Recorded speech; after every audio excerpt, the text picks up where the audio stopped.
प्रणाम गुरुजी। मैं कई सालों से स्पिरिचुअल जर्नी पर हूँ और मेरे घर में मम्मी और एक सिस्टर है। तो वो इस जर्नी का महत्व नहीं समझते कि उन्हें भी इस रास्ते पर चलना चाहिए। तो उनको ऐसा देखकर दुख होता है। तो ऐसे में उनको कैसे इस रास्ते का महत्व समझाया जाए कि वो भी खुद को जानने की कोशिश करें।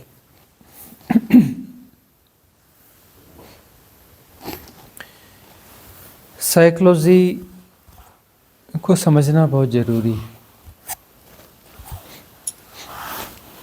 हम अपनी आध्यात्मिक यात्रा पर हैं।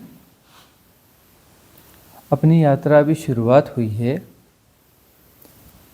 यात्रा में अभी कोई बहुत गहराई आई नहीं है और हम चाहते हैं कि जो बाकी हमारे लोग हैं परिवार के, वह भी साधना में गहरे उतर जाएं। और साइकोलॉजी ये कहती है जो नियर एंड डियर होते हैं, जिन्होंने आपको बचपन से जाना है, बहुत पहले से जानते हैं, उनके प्रति जो है उनका आपके प्रति जो है और आपका उनके प्रति एक स्वाभाविक रूप से एक विरोध होता है। रेजिस्ट करते हैं, एक विरोध होता है, एक स्वाभाविक है। वो आपको कभी उतना महत्व नहीं दे पाते, कभी भी महत्व नहीं दे पाते। जो भी नियर एंड डियर्स हैं वो आपको कभी बहुत ज़्यादा महत्व नहीं दे पाते हैं। और दूसरी बात यह है कि हम ज़बरदस्ती उन्हें थोपना भी चाहते हैं। हम जो है उनकी स्वतंत्रता का सम्मान नहीं कर रहे हैं। उनकी अपनी स्वतंत्रता है, वो अपनी सेल्फ इंडिविजुअल बीइंग्स हैं।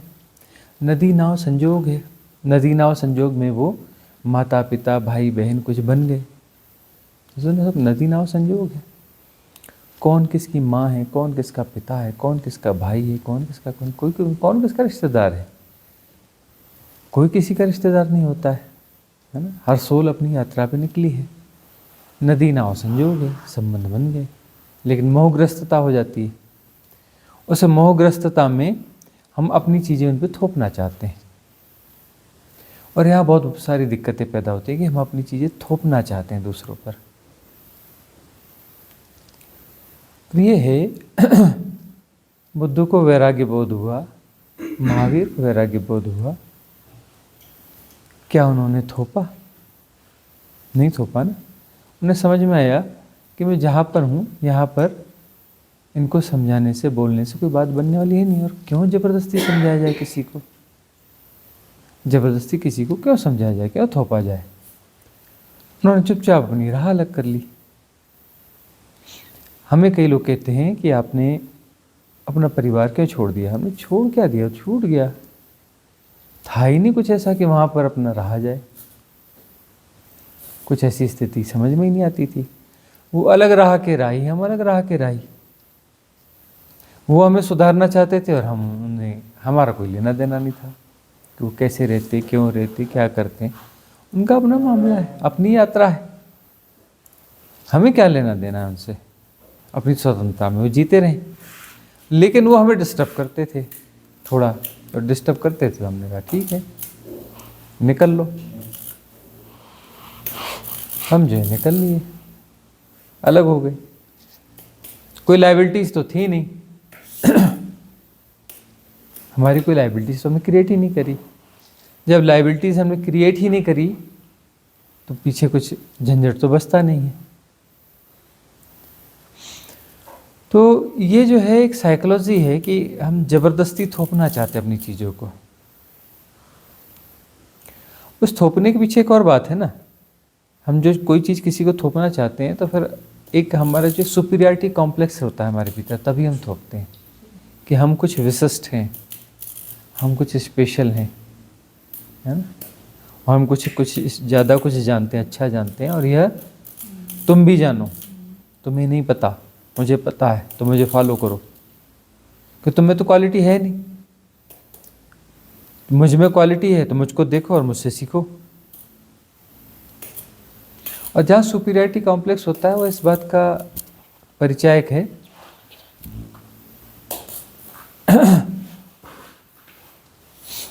कि जो है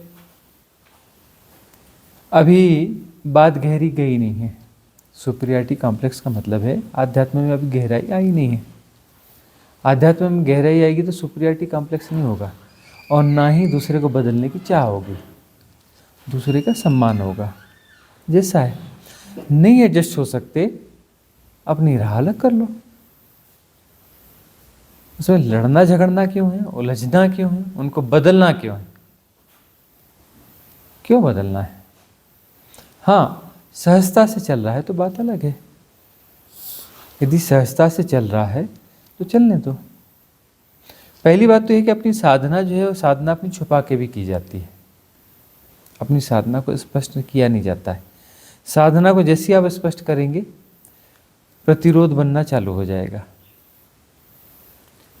अब प्रतिरोध बन रहा है, यदि सहजता से जहाँ तक निभ रहा है निभने दो, और फिर सहजता से अपनी व्यवस्था कहीं किनारे हो जाओ, वह भी सहजता से। उसमें असहज होने की क्या जरूरत है?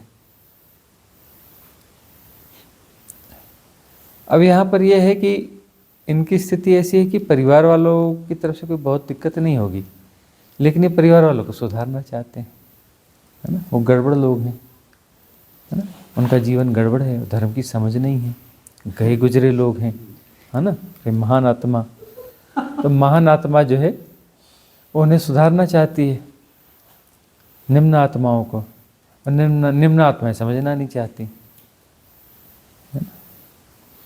ये सुपीरियरिटी कॉम्प्लेक्स जो है ये बताता है कि अभी हमारी साधना गहरी नहीं गई है, अभी हम दूसरों का सम्मान करना सीखे नहीं हैं। दूसरों का सम्मान आना चाहिए, जैसे भी है ठीक है, अपनी यात्रा पर हैं। अपनी साधना को बढ़ाया जाए, अपनी साधना को गहराई दी जाए, इस स्टेज पे ले जाया जाए कि बाद में वो खुद से होके पूछे कि हमें भी बताओ ये क्या है, हमें सीखना है। उन्होंने पूछा नहीं और हम ज़बरदस्ती की सलाह दे रहे हैं। भारत देश की तो बहुत सबसे बुरी बीमारी है ना, मुफ्त सलाह देने की आदत है, ज्ञान पिलाने की आदत बोलते हैं। यहाँ जिसको देखो वही ज्ञान पिलाने पर आमादा है ना।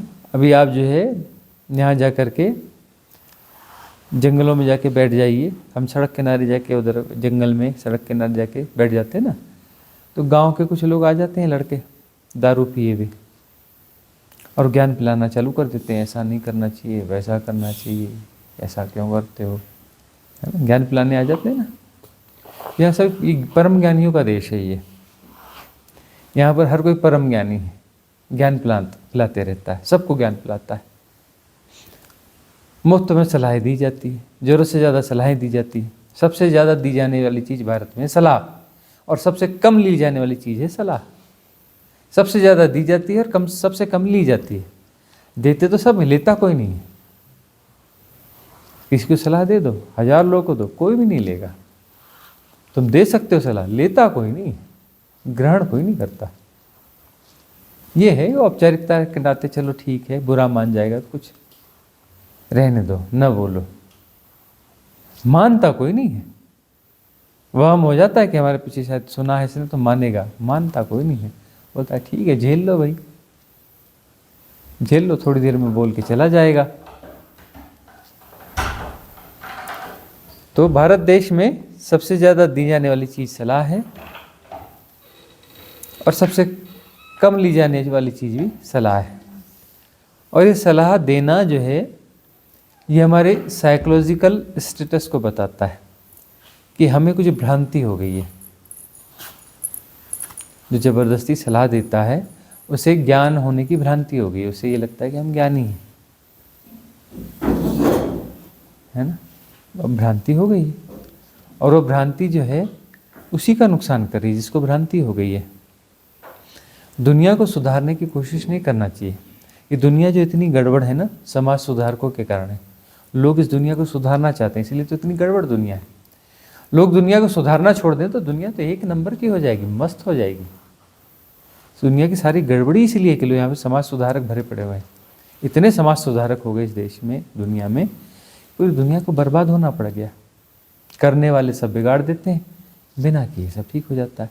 अब इतना समाज को सुधारा जा रहा है, सोसाइटी में ऐसा है, सोसाइटी को ऐसा सुधारना है, ये करना है, वो करना है। सोसाइटी करप्ट है, क्योंकि समाज सुधारक बहुत ज़्यादा है, सोसाइटी को सुधारने वाले लोग बहुत ज़्यादा हैं, फुल्ली करप्ट है और करप्ट होती जाएगी, क्योंकि सुधारने की प्रक्रिया ज़्यादा चल रही है। समाज सुधार के लिए अखबारों में लेख लिखे जाते हैं, है ना, बहुत सारे कार्यक्रम होते हैं, बहसें होती हैं, कुछ लोग अभियान चलाते हैं, संगठन चलाते हैं समाज को सुधारने के लिए, है ना। संसार, ये दुनिया, ये सोसाइटी सबसे अच्छी कब रही होगी? जब समाज सुधारक नहीं रहेंगे, जब सलाह नहीं दी जाती रहेगी, ज्ञान नहीं पिलाया जाता रहा होगा, तब यह सृष्टि जो है, ये धरती जो है बड़ी सुंदर रही होगी, बड़ी सहज रही होगी, बड़ी स्वाभाविक रही होगी। इतिहास का वो दिन सबसे बुरा दिन होगा जब पहला कोई समाज सुधारक पैदा हुआ होगा, है ना, काला दिन होगा इतिहास का। और उसके बाद से सोसाइटी करप्ट होना चालू हो गई होगी।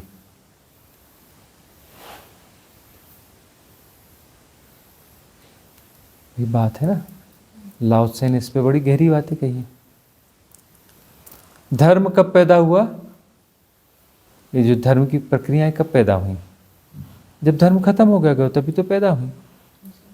पहले धर्म का ज्ञान पिलाने की जरूरत रही नहीं होगी, क्योंकि सब स्वभावतः धार्मिक लोग रहे होंगे, स्वभावतः धार्मिक लोग रहे होंगे, तो किसी संप्रदाय की जरूरत नहीं होगी, किसी ग्रंथ की जरूरत नहीं होगी, किसी उपदेशक की जरूरत नहीं रही होगी।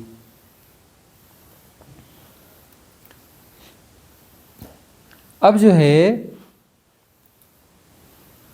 इतने ज़्यादा हो गए हैं इन्फ्लुएंसर्स और ये और वो, गार्बेज बांट रहे हैं ना। आध्यात्म के नाम पे सबसे ज़्यादा गार्बेज बांटा जा रहा है, सबसे ज़्यादा गार्बेज बांटा जा रहा है। और जो है तरह तरह की सलाहें दी जा रही हैं। इसलिए धर्म की इतनी विकृति है।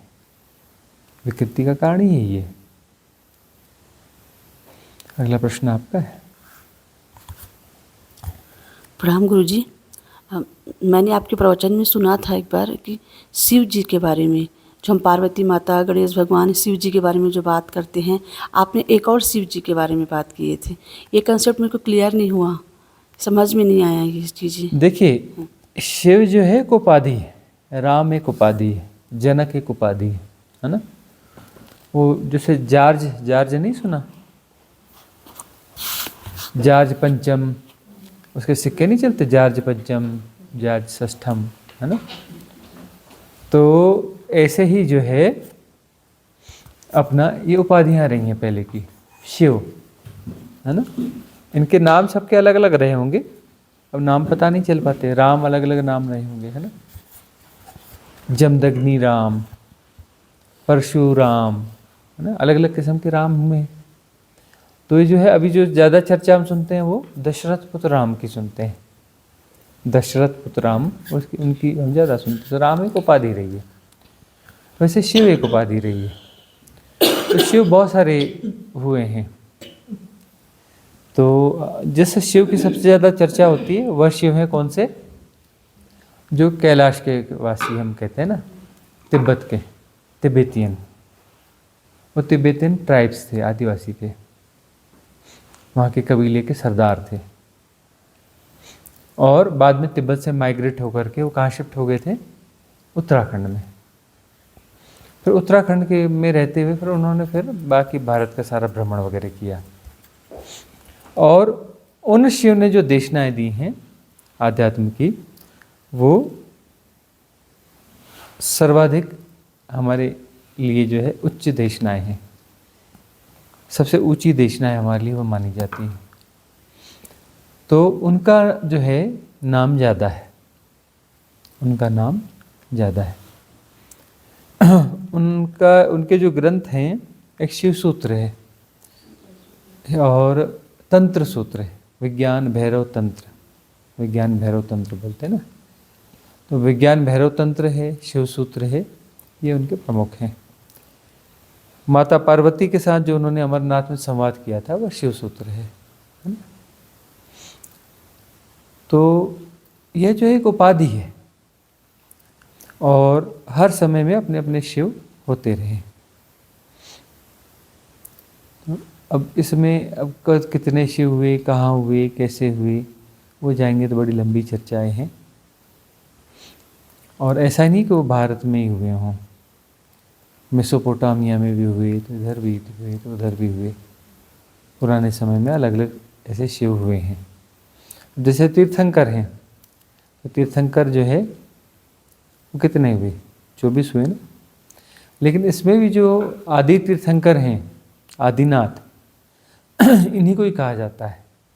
जो कैलाशों के वासी शिव है ना, ये आदिनाथ हैं। इन्हें जो है वृषभ देव भी कहा जाता है, मतलब नंदी की सवारी करने वाले। ये वही शिव हैं।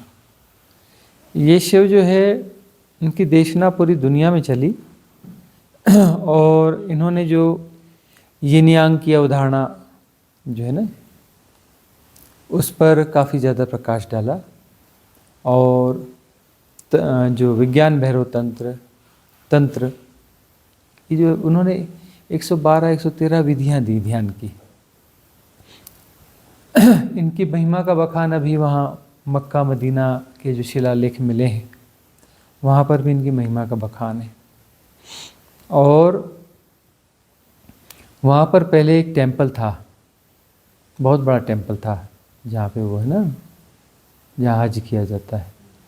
बहुत बड़ा टेम्पल था स्टोन का। वहाँ पे 365 मूर्तियाँ हुआ करती थी और प्रतिदिन एक मूर्ति की पूजा हुआ करती थी, विशिष्ट पूजा। बाकी नॉर्मल पूजा सबकी होती थी और बीच में शिवलिंग स्थापित था। तो वहाँ पर जो है साकार और निराकार दोनों का संगम था। शिवलिंग जो है वो निराकार का प्रतीक है वो लिंग, लिंग और योनि, इसकी पूजा होती है ना। ये मूल शक्तियाँ हैं, यिन यांग, पूरी सृष्टि में यिन यांग ही है।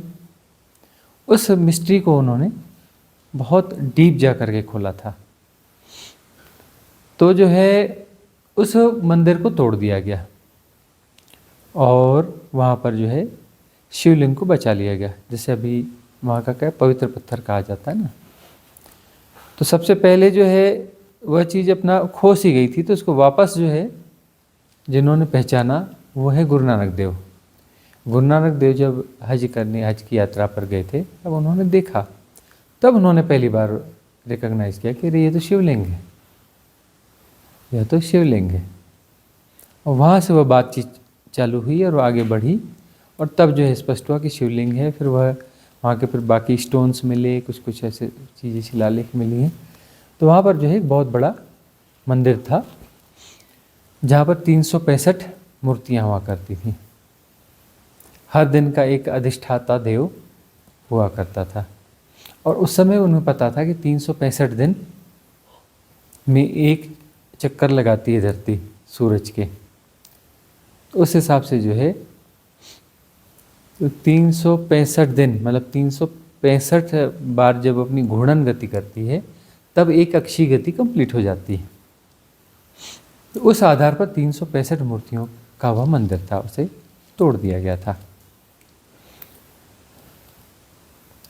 तो शिव तो बहुत सारे हुए, सबकी अपनी अपनी महिमा हुई है, लेकिन इन शिव की महिमा बहुत ज़्यादा है क्योंकि इन्होंने जो है साधना की सभी गहराइयों को उकेर कर हमारे सामने रख दिया था। अगला प्रश्न आपका है उषा जी। प्रणाम गुरुदेव।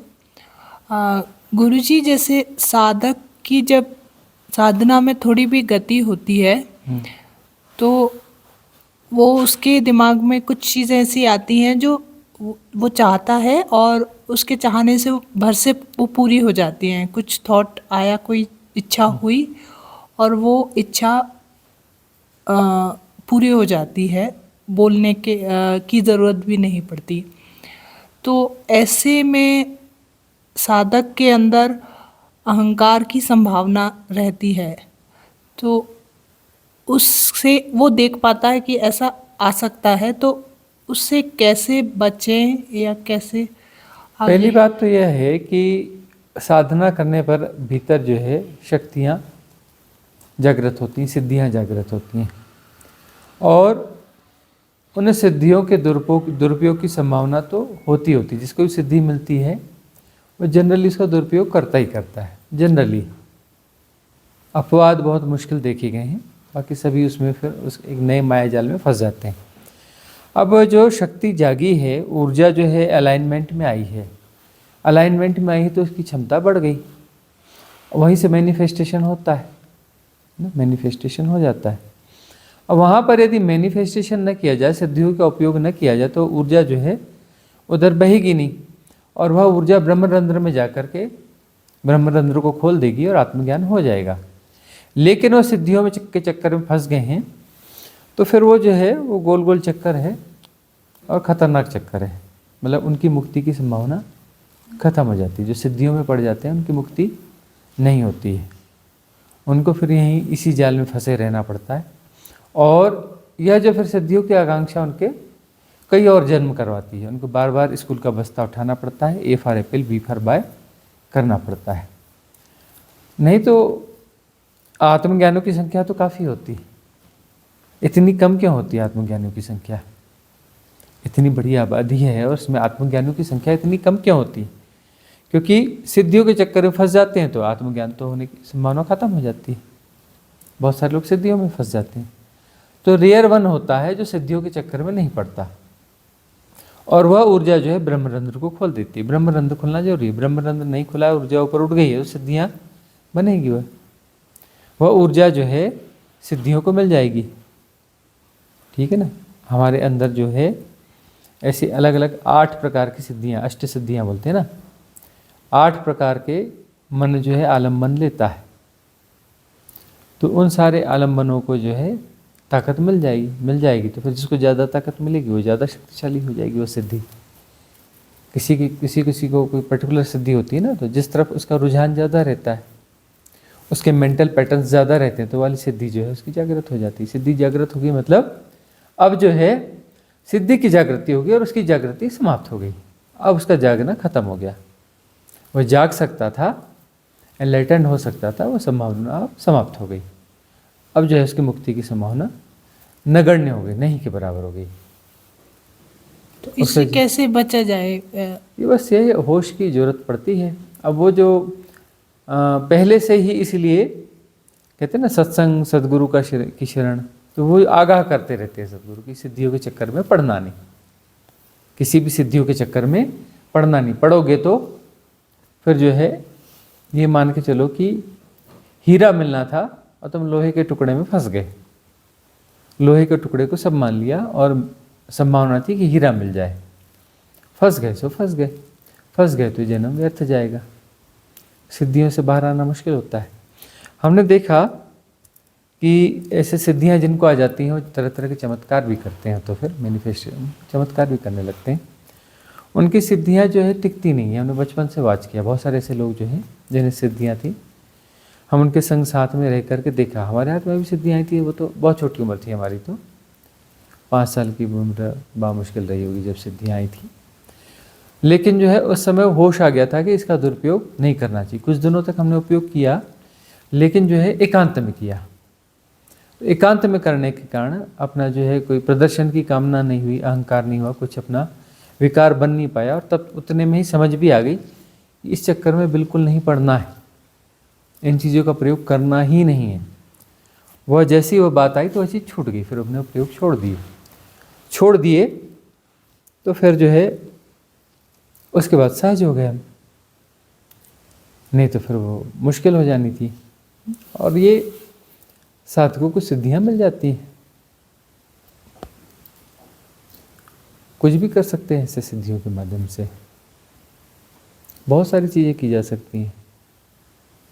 बारिशें करवाई जा सकती हैं, बारिशें रोकी जा सकती हैं, है ना। और भी बहुत कुछ है, हवा में उड़ा जा सकता है। हमने अकेले में कुछ किया, लेकिन बहुत कम समय में उससे बाहर हो गए। सिद्धि का प्रयोग हमने किया, ऐसा नहीं। बच्चे थे तो क्या हुआ, अकेले में जाकर के प्रयोग कर लिया करते थे, उल्टे सीधे प्रयोग करते थे, और उसके बाद में बहुत जल्दी उससे बाहर हो गए। बाहर नहीं होते तो हम और आप यहाँ पर नहीं होते।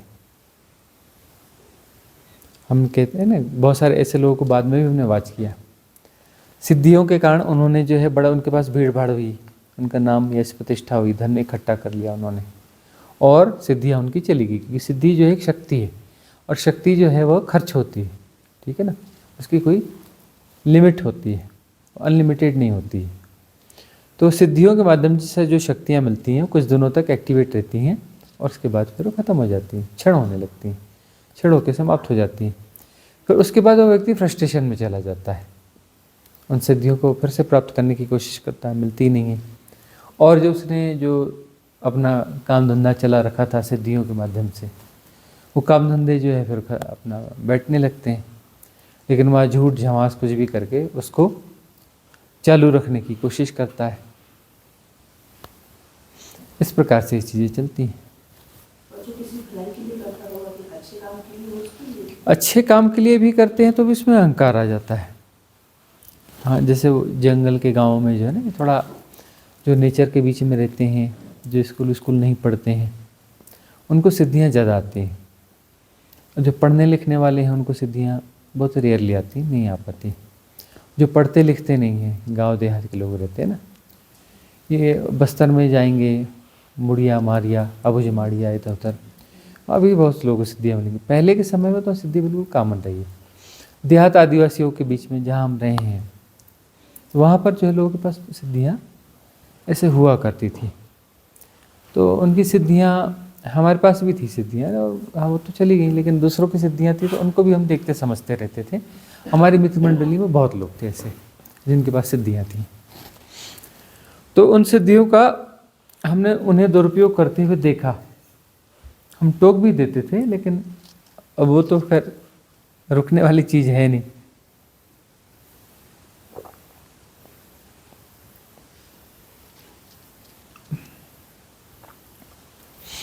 तो वह हमने देखा, और सिद्धियों का जितना ज़्यादा प्रयोग करते हैं उतनी जल्दी वह क्षमता समाप्त हो जाती है।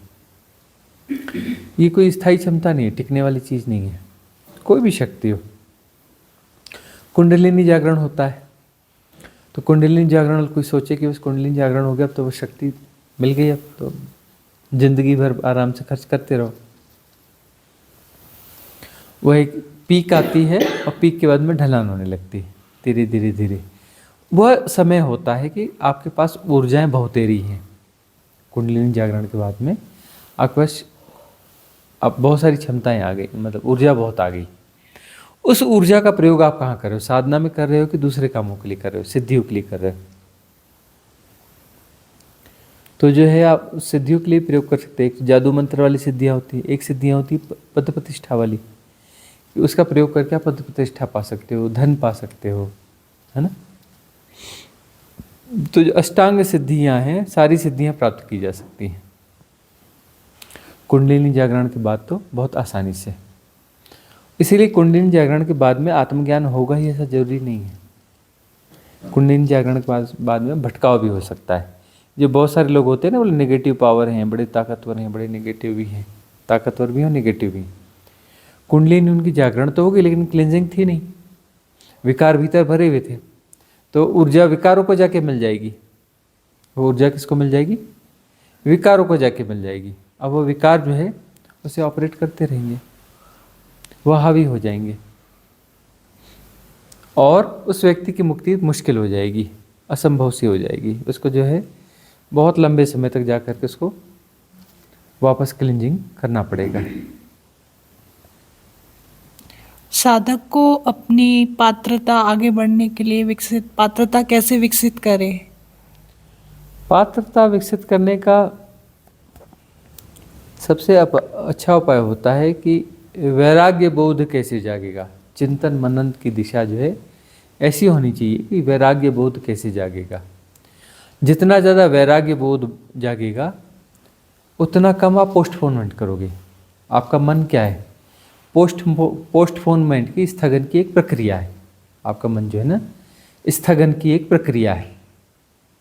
और वैराग्य बोध जागता है तो वैराग्य में फिर हम जो है ये इन चीज़ों को हम दोहराना नहीं चाहते, किसी चीज़ को बार बार दोहरा के चेक नहीं करना चाहते। वैराग्य जाग गया, है ना, और स्थगन करने की आदत जो है वो विड्रॉ हो जाती है। तो वैराग्य बोध परिपूर्ण हो गया तो आप स्थगित नहीं करते हैं साधना को, आत्मबोध को आप स्थगित नहीं करते हैं। और जैसे ही आप स्थगित नहीं करते हैं, अभी और यहीं हो जाते हैं, तो आत्मबोध तो उपलब्ध हो जाता है, क्योंकि वो अभी और यहीं पर है। वह इसलिए नहीं हो रहा है क्योंकि हम अभी और यहीं पर नहीं हैं, हम जो है भविष्य में डोल रहे हैं या फिर भूत में डोल रहे हैं, पास्ट और फ्यूचर में हम इन्वॉल्व हैं। तो समय नाम का इल्यूजन हम पैदा करते रहते हैं। अब यह जो है पास्ट फ्यूचर में हम ना डोलें तो वर्तमान बचता ही नहीं, वह इन दोनों के बीच का जोड़ है। हम टाइम जोन के बाहर हो जाते हैं, बियॉन्ड टाइम हो जाते हैं। तो बियॉन्ड टाइम जब हम हो जाते हैं तो वहाँ पर बात बन जाती है। बियॉन्ड टाइम जब हो जाते हैं तो वहाँ पर बात बन जाती है। तो वहाँ जो हमें जो है हमारे हाथ में क्लींजिंग, साफ सफाई करें उन धारणाओं की जो हमें बहा के ले जाती हैं। बहुत सारे मैट्रिक्स बने हुए, पैटर्न बने हुए, वो पैटर्न हमें ऑपरेट करते हैं, ऑपरेट करके जो है फ्यूचर को क्रिएट करते हैं और उस पास्ट को जो है ढो रहे होते हैं। तो क्लींजिंग के माध्यम से पूरा पास्ट जो है वो धुल गया, साफ हो गया, फ्यूचर कहीं कुछ बचता नहीं, एम्बिशन से बचते नहीं है। एम्बिशन से आपको फंसा देते हैं, अपेक्षाएं, हम कुछ होना चाहते हैं, मतलब जो है उससे संतुष्ट नहीं है, हमें लगता है अपूर्ण है, तो हमें कुछ होना है। अब कुछ होना है तो फिर दौड़ भाग है, दौड़ भाग है का मतलब मन है, दौड़ भाग का समय मतलब है मन है। तो दौड़ भाग जो है वो विसर्जित हो गई और ठहर गए तो मुक्ति है। तो ठहरना है, दौड़ना भागना नहीं है। धर्म और साधना के नाम पर भी दौड़ भाग चलती रहती है। धर्म और साधना के नाम पर भी दौड़ भाग चलती रहती है। दौड़ भाग नहीं, यहाँ ठहरना सीखने के लिए हो, दौड़ने भागने के लिए नहीं हो। कुछ लोग पूछते हैं क्या शेड्यूल है, सुबह ध्यान होता है या नहीं होता है, सुबह 5 बजे ब्रह्म मुहूर्त में ध्यान होता है कि नहीं होता है। हमने कहा भी हमारा ब्रह्म मुहूर्त ही अलग है, हम क्या करें। हमारा ब्रह्म मुहूर्त रात को 10-11 बजे के बाद शुरू होता है, हाँ, और 2 बजे समाप्त हो जाता है। और शेड्यूल की बात करोगे तो शेड्यूल तो कुछ है ही नहीं। कितने बजे शुरू होता है, क्या होता है, मैं कहा मैं खुद ही नहीं पता, तुम कैसे बताएंगे। और किसी और मेरे टीचर से उनसे पूछोगे तो वो कैसे बताएंगे, हमें ही नहीं पता शेड्यूल क्या है, सेशन कब शुरू होगा, कब ख़त्म होगा, क्या होगा क्या नहीं होगा, किस टॉपिक पे होगा, हमें कुछ नहीं पता। मेडिटेशन होगा कि क्वेश्चन आंसर सेशन होगा, ये भी हमें नहीं पता होता।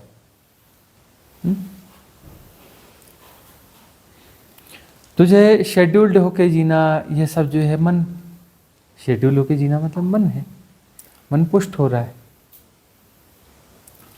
आप जो है समय के हिप्नोटिज्म से पर बंधे हुए हैं। गुरुजी एक प्रश्न। हाँ, जैसे जोर से पूछिए। हाँ, जैसे गुरुजी कोई डिजायर हमारे मन में आता है या बहुत टाइम से कुछ चीजें हैं कि जो हम चाहते हैं कि हमारी इच्छाएं पूरी हो जाए, लेकिन जब हम साधना में आ जाते हैं तो हमको एक पॉइंट पे ऐसा लगता है कि साधना करके हम शायद इनको डिसॉल्व कर देंगे। तो गुरुजी ये कैसे पता चलेगा कि वो चीज़ें साधना के माध्यम से डिसॉल्व होंगी या नहीं, या फिर उनको एक्सपीरियंस करना हमारे लिए ज़रूरी है इस फिजिकल बॉडी के माध्यम से।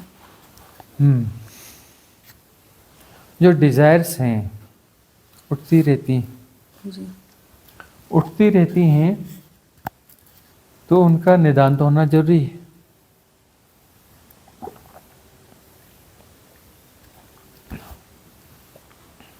जो भी वासना है वो पूरा होना चाहती है, उसमें आग्रह है कि ये चाहिए, ठीक है ना। तो अगर वो पूरी ना हो तो क्या मुक्ति में बाधक बन सकती है? बिल्कुल बाधा बनेगी, वही तो यात्रा करती है। आकर्षण शेष है किसी चीज़ का, तो वह आकर्षण जो है यात्रा करेगा। वासना पूरा होना चाहती है, उसको कुछ आकर्षण है, वह चाहिए तो उस चाहिए के लिए वो प्रयास करेंगे। असफल होगा तो कोई बात नहीं, दोबारा प्रयास, तिबारा प्रयास। आकर्षण शेष है। आकर्षण यदि शेष है तो फिर उसकी खोजबीन चलती रहेगी, यात्रा चलती रहेगी, है ना। जी सारी दौड़ भाग किस लिए करते हो? सारे लोग लगे हुए इतनी दौड़ भाग में किस लिए? कुछ अपेक्षाएं हैं, कुछ वासनाएं, उन्हें पूरा करने के लिए, है ना।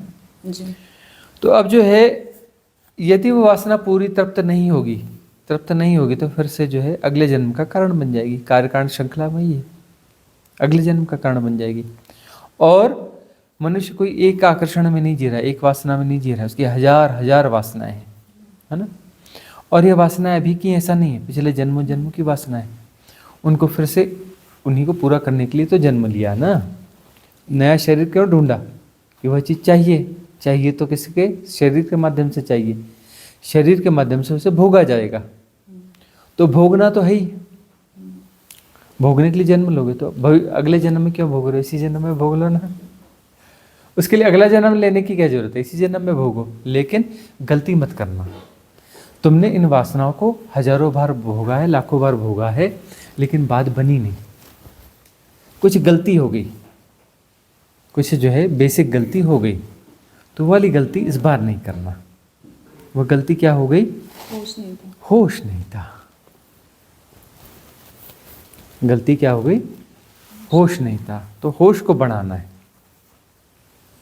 मतलब वो हमको एक्सपीरियंस भी करना है, लेकिन होश के साथ एक्सपीरियंस करना होश के साथ उसे घटने देना है।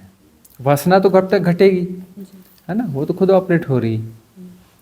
और हम कौन हैं, उसको होश के साथ करना है। अरे भाई तो करता हो जाओगे तो फिर कैसे बात बनेगी, होश कहाँ रहेगा। होश के साथ तो किया ही नहीं जा सकता ना कुछ, सिर्फ होश पूर्वक हुआ जाता है, किया कुछ नहीं जाता। हो तो अपने आप रहा है, घटना तो सब अपने आप घट रही है, सब हो रहा है, वो अपने हैपनिंग्स अपने आप हो रही है। राइट विटनेसिंग चाहिए उसको। बस हमें जो है होशपूर्वक रहना है। ऐसा लगता है ना कि हम कुछ कर रहे हैं, अरे हम कुछ नहीं कर रहे, सब हो रहा है, उसमें ज़बरदस्ती इन्वॉल्व हो जाते हैं। तुम्हारे जो है ना पैटर्न से इसी तरीके से ऑपरेट होने, वो तो तयशुदा है ना। उसे तुम अपने आप को बीच में डालते हो कि मैं कर रहा हूँ, बस इतना ही तो है। वो तो अपने आप पैटर्न ऑपरेट होते रहेंगे, करते रहेंगे, ऑपरेट करते रहेंगे, और ऐसा ही होगा। इसलिए तो भाग्य और कुंडली, ये समुद्र शास्त्र काम करता है, क्योंकि तय है ना कि वो जो कार्य कारण श्रृंखला जो है वो तय है कि ये कार्य होगा, है ना, इसका कारण यह है, कारण फिर इसके कार्य पैदा होगा, कार्य से फिर कारण पैदा होगा, कारण से फिर कार्य पैदा होगा। ये श्रृंखला चलेगी, और श्रृंखला कहाँ तक जाएगी, ये श्रृंखला जहाँ तक भी जानी है वह तयशुदा सी होती है। इस कारण जो है भाग्य वगैरह लिखे जाते हैं। बेहोशी के भाग्य संभव है, होश वालों के भाग्य नहीं होते। होश वाला तो अपने भाग्य का निर्माता खुद है, जो बेहोश है उसका भाग्य होगा। बेहोशी में वो जो है सब हो रहा है, उसी तरीके से हो रहा है बेहोशी में। होश के साथ में हम जो है अलग हो जाते हैं शरीर से और मन से, और जैसा हो रहा है उसे जाना जा रहा है, तो वह राइट रिलीविंग होगी। वह क्या होगी, राइट रिलीविंग, मतलब उसको ठीक से जिया गया, इस लेसन को ठीक से पढ़ लिया गया। यह लेसन बार बार तुमने पढ़ा लेकिन ठीक से नहीं पढ़ा, इसलिए जो है बार बार आ जाता है। और ठीक से उसे पढ़ लिया तो बात पूरी हो गई, उसको लेसन को दोबारा नहीं पढ़ना पड़ेगा। हम यहाँ क्यों हैं, इसीलिए हैं।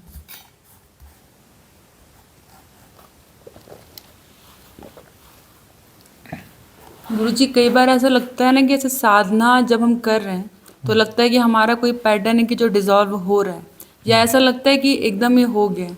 और कई बार वो चीज़ अगर आपको एकदम सामने से मिलती है तो फिर आपका एक जो उस चीज़ के लिए अट्रैक्शन है वो फिर से क्रिएट होता है। तो इसका मतलब ये है कि वो डीपर लेयर में अभी भी एम्बेडेड है हमारे, वो चीज़ बाहर निकल के आ रही है। वही तो समझना है कि वो जो क्लिनजिंग है बहुत डीप लेवल में चाहिए। सरफेस लेवल की छोटी मोटी क्लिनजिंग से मुक्ति हो जाती तो बहुत आसान काम होता। हमारे भीतर जो आकर्षण है ना, वो दो चार आकर्षण नहीं है। जो पैटर्न्स हमारे अंदर बने हुए सबकॉन्शियस माइंड में 2 4 10 100 50 ऐसे नहीं, लाखों की संख्या में, लाखों की संख्या में। इसीलिए साधना की जरूरत पड़ती। साधना में हम ऐसी टेक्निक्स का प्रयोग करते हैं कि वह जो है क्लिनजिंग एक स्पीड के साथ में हो जाए। ऐसी विधियों का प्रयोग किया जाता है, ऐसी विधियों को ढूंढा जाता है कि जो इतने सारे पैटर्न्स हैं ये थोक के भाव में किसी प्रकार से क्लीन हो जाए। एक एक पैटर्न को यदि भोगते रहोगे, करते रहोगे, तो ये जीवन तो बहुत छोटा है, 70 80 100 साल में क्या कर लोगे?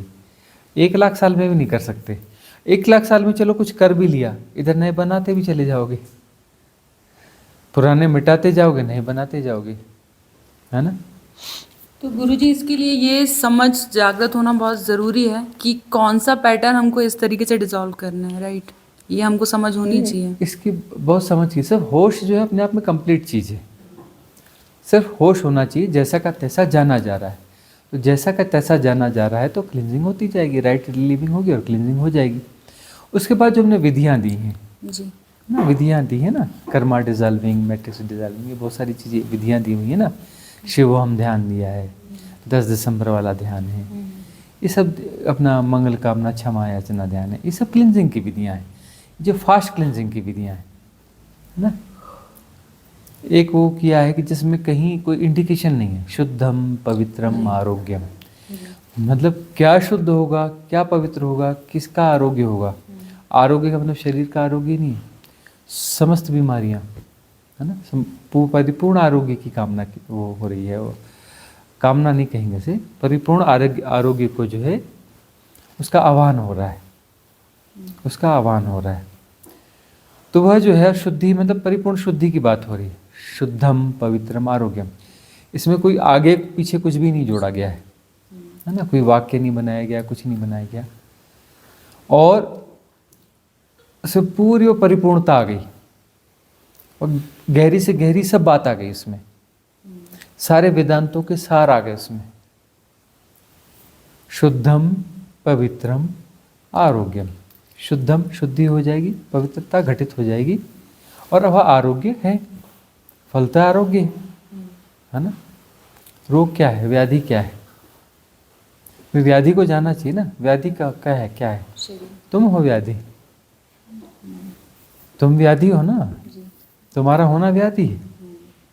शरीर एक व्याधि है, मन एक व्याधि है ना, तुम्हारा होना एक व्याधि है। बहुत गौर से देखो, आत्मा एक व्याधि है, परमात्मा एक व्याधि है। तुम्हारा आत्मापन व्याधि है, तुम्हारा परमात्मापन व्याधि है। जो तुम्हें तुम्हारे स्वभाव से च्युत करता है वो व्याधि है, जो तुम्हारे परम स्वभाव से तुम्हें च्युत करता है वो व्याधि है। तो आत्मा नाम का कॉन्सेप्ट भी जो है तुम्हारे परम अवस्था से तुम्हें च्युत कर रहा है।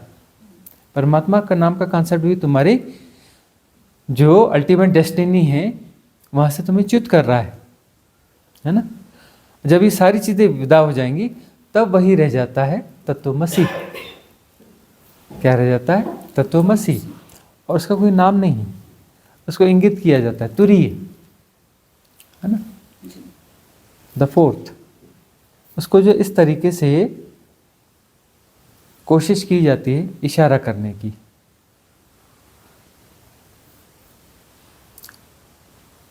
ऐसे ऐसे शब्द ढूंढे गए कि जिनके साथ में कॉन्सेप्ट न बन सके। तुरीय, तुरी के साथ कुछ अपना बनना थोड़ा मुश्किल होता है, लेकिन तुरी के भी चलो कुछ ना कुछ परिकल्पना तो बनी जाएगी। तुरी क्या, एक हाइपोथेसिस ही तो है, जो नहीं जानता उसके लिए हाइपोथेसिस है। परमात्मा एक हाइपोथेसिस है, परमात्मा से मिला तो है नहीं, परमात्मा के साथ मिला हो, डिनर किया हो, लंच किया हो, गपशप किया हो, ऐसा तो है नहीं। तो कॉन्सेप्ट ही तो है ना? और लोग परमात्मा को ढूंढ रहे हैं, इसलिए फंस रहे हैं।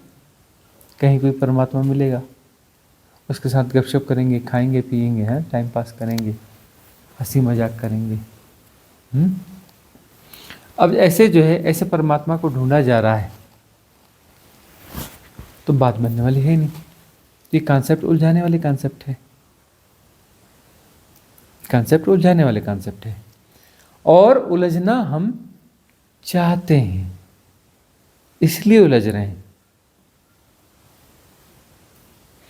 कोई उलझा थोड़ी ना रहा है, कौन किसको उलझाएगा भाई, कोई किसी को नहीं उलझाता। हम उलझना चाहते हैं इसलिए उलझ रहे हैं। और ये लीला है, हमारे आकर्षण है। आकर्षण यानी उलझाओ, आकर्षण ही तो उलझाओ है ना, हमारे आकर्षण यानी उलझाओ। तो हम तरह तरह के हमारे आकर्षण हैं, उन आकर्षणों के प्रति हमारी दौड़ है, हम उलझते जा रहे हैं, उलझते जा रहे हैं, और फिर सोचते हैं कि ये जो है यह भी होता भी रहे और हमें मुक्ति भी हो जाए। असंभव है, असंभव है ना। अगला कोई प्रश्न है? नहीं आज की सभा यहाँ समाप्त करें।